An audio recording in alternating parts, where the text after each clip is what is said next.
What up, y'all? It's Mr. Dan Melo. You're listening to the Entertainment Report on iHeartRadio, live from Orlando, Florida for Monday, August 13th, 2018. Delivering some major stories and trends going on in the world of entertainment and beyond. You can follow the show on Facebook, Twitter, or Instagram. Facebook.com/The Entertainment Report with Ray Melo. That's RAYMELO. On Twitter at The Enter Report, or on Instagram at The Entertainment Report. You can listen to the show anytime you want on iHeartRadio. Just go to iHeart.com or your iHeart phone app, search for The Entertainment Report, and it'll take you to the page. I hope everyone had a fantastic weekend. Idris Elba took to Twitter Sunday to weigh in on revived rumors that he could be the next actor to portray secret agent James Bond. He captioned his selfie, "My name is Elba, Idris Elba," referencing the character's signature introduction, Bond, James Bond. As the tweet made headlines, he returned to his feed and posted, "Don't believe the hype." Daniel Craig is set to appear in the as-of-yet untitled 25th Bond picture, which is due in theaters in late 2019. Craig previously played the globe-trotting hero in Casino Royale, Quantum of Solace, Skyfall, and Spectrum. His successor has not been named yet. Elba is known for his work on the television dramas Luther and The Wire, as well as in the films Molly's Game, The Jungle Book, Thor, Pacific Rim, Zootopia, and Mandela Long Walk to Freedom. Paramount released the first photo of Isabela Moner as Dora the Explorer for the upcoming live-action movie Dora the Explorer on Friday. The version of the story follows a teenage Dora. The press release says, always the explorer, Dora quickly finds herself leading Boots, her best friend, a monkey, Diego, and a ragtag group of teens on a live-action adventure to save her parents and solve the impossible mystery behind a lost Inca civilization. Moner, 17, is known for her roles in Transformers The Last Night and Sicario The Day of Soldado. Friday's photo of her as Dora shows her sporting the character's signature brunette bob haircut with bangs, a pink shirt, orange shirts, and a purple backpack. Co-starring in the movie are Eugenio Debrez, Mickey Moreno, Nicholas Cohn, Madeline Madden, and Adriana Barraza. Wonder Woman icon Gal Gadot revealed on Twitter Friday that she is lending her voice to a character in the upcoming sequel to 2012's Wreck-It Ralph. Gadot tweeted, "I'm so excited to finally announce that I'm playing a character named Shank in Disney's #Ralph Breaks the Internet, hitting theaters this November. Such an amazing experience to be a part of this project with such great creators and cast. Welcome to Slaughter Race." The post includes an image of her animated character who has a determined look on her face as she drives a street racing car. She has a tattoo of a dagger on her forearm, long hair, and is wearing a leather jacket, fingerless gloves, and hoop earrings. The video game-themed adventure Ralph Breaks the Internet is set for theatrical release November 21st. It will also feature the voice talents of John C. Reilly and Silver Silverman. Rachel Brosnahan's stand-up comedian character Midge is taking her show on the road to the Catskills in the new teaser for Season 2 of The Marvelous Mrs. Maisel. The Amazon series is about a hilarious 1950s-era Manhattan housewife who finds her true calling as a comedian after her husband leaves her. The Thursday 72nd clip shows Midge and her family heading to the famed resort in upstate New York so she can perform for well-heeled vacationers. It shows up for the Emmy Award for Best Comedy, and cast members Brosnahan, Tony Shalhoub, and Alex Borstein are also among the nominees. Dove Cameron and China Anne McClain are to reprise their roles of Mal and Uma in a short film Disney Channel special. Billed as the epic underwater showdown, the 10-minute live-action Under the Sea, a Descendants story is scheduled to air September 28. Descendants 3, the third installment in the TV movie franchise, is expected to premiere next summer. The film series, which started in 2015, follows the teen children of Disney's infamous villains. The second Descendants movie co-starred Cameron McClain, Cameron Bryce, Boo Boo Stewart, Sophia Carlson, and Mitchell Hope. It debuted in 2017. Past episodes of the syndicated game show Jeopardy are now streaming on Hulu. The Friday press release says, to kick off the premiere, Hulu has curated collections of some of Jeopardy's flagship special events, including the Tournament of Champions, a college championship, and a Kids Week, as well as the Battle of the Decades, which featured some of the show's favorite fan contestants from its 35-year history, like the all-time money winner Brad Rutter and long-running champion Ken Jennings. Video posted on YouTube announced the program's Hulu debut featuring longtime host Alex Trebek offering the answer. It's a streaming service that's now home to one of the most beloved quiz shows of all time, Jeopardy. He answered in the form of a question, what is Hulu? Fox News personality Abby Huntsman is in talks to become a panelist on The View Season 22. Variety reported Huntsman's anticipated hiring, but said ABC declined to make executive availables for comment on its story. Deadline.com said it confirmed with Fox News that Sunday will be Huntsman's last day as the co-host of Fox and Friends Weekend. If the daughter of U.S. Ambassador to Russia, John Huntsman, does The View, she will be the second former Fox News personality at the table. Anne McClain is the daughter of Senator John McClain, was hired full-time last season. Paula Ferris recently announced her departure from the show.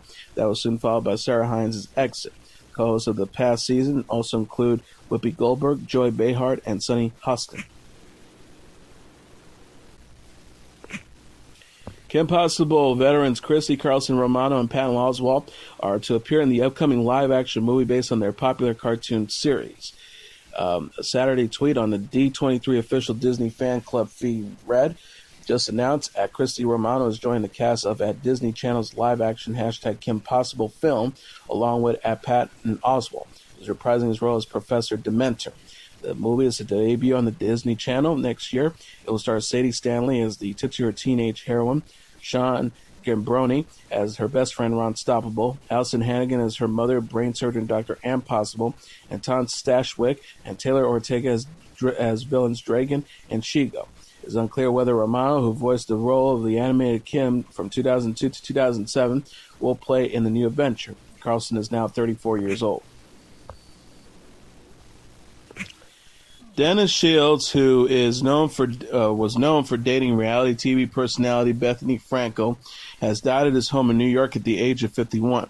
The father of four and the chief executive officer of Law Cash knew Frankel for nearly 30 years. He reportedly began dating the Real Housewives of New York star in 2016, but they had broken up and reconciled several times since that time. Frankel has been friends with Shields' ex-wife Jill since high school. The representative for the office told E! News in a statement Friday the medical examiner's office is investigating the death of a man believed to be Dennis Shields, found at the Trump Tower. The investigation is ongoing, and we will release cause and manner of death when completed. The New York Post cited police sources as saying Shields died of a suspected OxyContin overdose. TMZ reported Shields' assistants had administered Narcan but was unable to revive him. Parenthood alum Erika Christensen said she gave birth at home Friday with the help of her husband, Cole Mannis. She wrote, It happened this morning, and it will go down in family history because baby's girl's own incredible dad delivered her all by himself. My fault entirely, as I didn't know she would come so quickly and didn't call the doctor until far too late. He came straight over and arrived about 1 minute after she joined us in the world. My mom's face, you should have seen their faces when they walked in to hear her little wail. She included in her post a photo of her mother snapped of her and Bannis holding their newborn in their bed. Christensen added, Meet Miss Polly, she's chubby-cheeked and rosy and so beautiful. She married Mannis in September 2015, and they have a 2-year-old daughter named Shane. Christensen announced her second pregnancy in June. Aerosmith is planning a Las Vegas residency for 2019, guitarist Joe Perry said this week on Sirius XM's Beatles channel.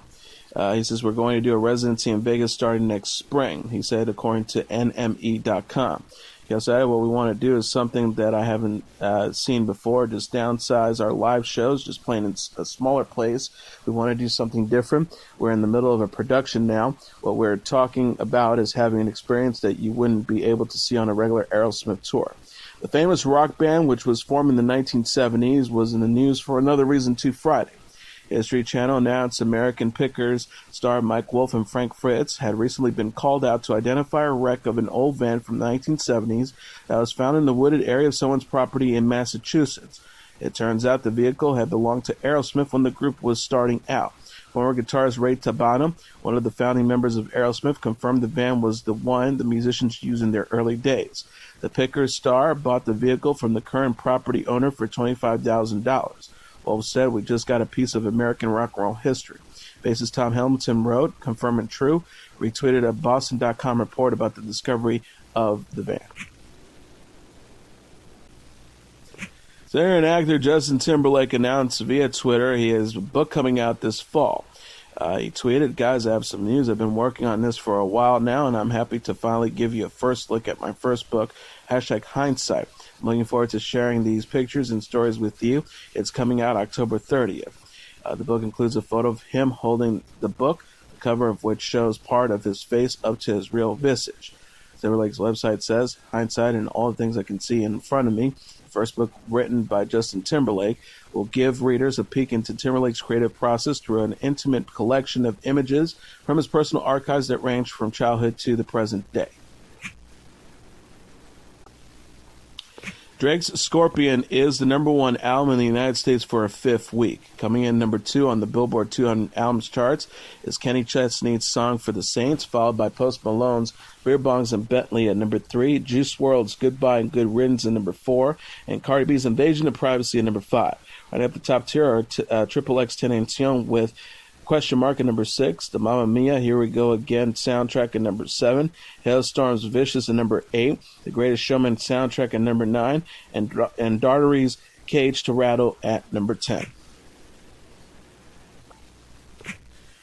The mega giant shark tale starring Jason Statham and Ruby Rose is the number one movie in North America, earning $44.5 million this weekend. Box Office Mojo.com announced Sunday. Coming in number 2 is Mission Impossible Fallout with $20 million, followed by Disney's Christopher Robin at number 3 with $12.4 million, Slender Man at number 4 with $11.3 million, and Black Klansman at number 5 with $10.8 million. Right at the top tier are The Spy Who Dumped Me at number 6 with $6.6 million. Mamma Mia, Here We Go Again at number 7 with $5.8 million. The Equalizer 2 at number 8 with $5.5 million. Hotel Transylvania 3, Summer Vacation number 9 with $5.1 million. And The Ant-Man and the Wasp at number 10 with $5.1 million. And now let's take a look at what happened on this date in entertainment history. On this date in 1899, Alfred Hitchcock is born. Alfred Hitchcock, the Macquarie master of movie making, is born in London on this date in 1899.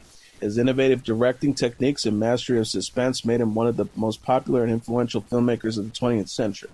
Born the son of a grocer, Hitchcock attended St. Agnes College, a Jesuit school in London, where he studied engineering and took art courses at the University of London. In 1920, he began to work in the silent film industry, writing and illustrating the title cards. Determined to become a filmmaker himself, he rose to the position of art director, scriptwriter, and assistant director. In 1925, he directed his first film, The Pleasure Garden. With The Lodger in 1926, the story of a man wrongly suspected of being Jack the Ripper, Hitchcock began making the suspense dramas with which he was to become identified. His Black Male in 1929 was Britain's first widely successful talking feature, and Hitchcock used sound effectively and imaginatively.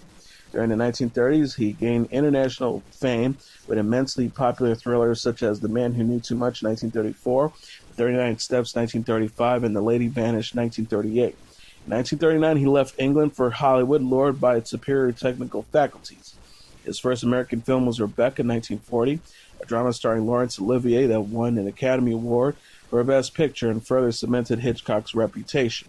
Hitchcock remained in Hollywood and directed a string of memorable thrillers in the 1940s, including Suspicion, 1941, Shadow of a Doubt, 1943, and Notorious, 1946. By the 1940s, he was serving as his own producer, thereby ensuring greater artistic control over his films. The psychologically complex and technically innovative films that follow are regarded as his most brilliant. His masterpiece of movie making, which starred some of the leading actors and actresses of Hollywood, include Stranger on the Train in 1951, Dial M for Murder 1954, Rear Window 1954, To Catch a Thief 1954, Vertigo 1958, North by Northwest 1959, Psycho 1960, and The Birds 1963. These meticulously orchestrated films, protagonists descend out of everyday life into tense and nightmarish situations where nothing is as it seems. To build and maintain suspense, Hitchcock employs unusual camera angles, elaborate editing techniques, dynamic soundtrack music, and touches of weary humor and the macabre. With his courtly manner, pear-shaped figure, and farcical drawl, Hitchcock became a celebrity in his own right, and in the 1950s and 1960s, he produced and hosted 2 mystery series on television, Alfred Hitchcock Presents and The Alfred Hitchcock Hour. He also made cameos in most of his films, and movie fans stayed alert to catch his fleeting, often humorous appearance on the screen. Although he never won an Oscar for his film directing, he received the prestigious Irving Thalberg Award from the Academy of Motion Picture Arts and Science in 1967. In 1980, he was knighted by Queen Elizabeth II of his native Britain, even though he had long been a naturalized U.S. citizen. Hitchcock died later that year, having directed nearly 60 films in his long career. And as your entertainment report for Monday, August 13th, 2018, I'm your host, Mr. Downtown Ray Melo. I'll be back tomorrow to deliver some major stories and trends going on in the world of entertainment and beyond. You can follow the show on Facebook, Twitter, or Instagram. Facebook.com/The Entertainment Report with Ray Melo. That's RAYMELO. On Twitter at The Enter Report, or on Instagram at The Entertainment Report. You can listen to this episode or any previous episodes of The Entertainment Report anytime you want on iHeartRadio. Just go to iHeart.com or your iHeart phone app, search for The Entertainment Report, and it'll take you to the page. Good night, and God bless you all.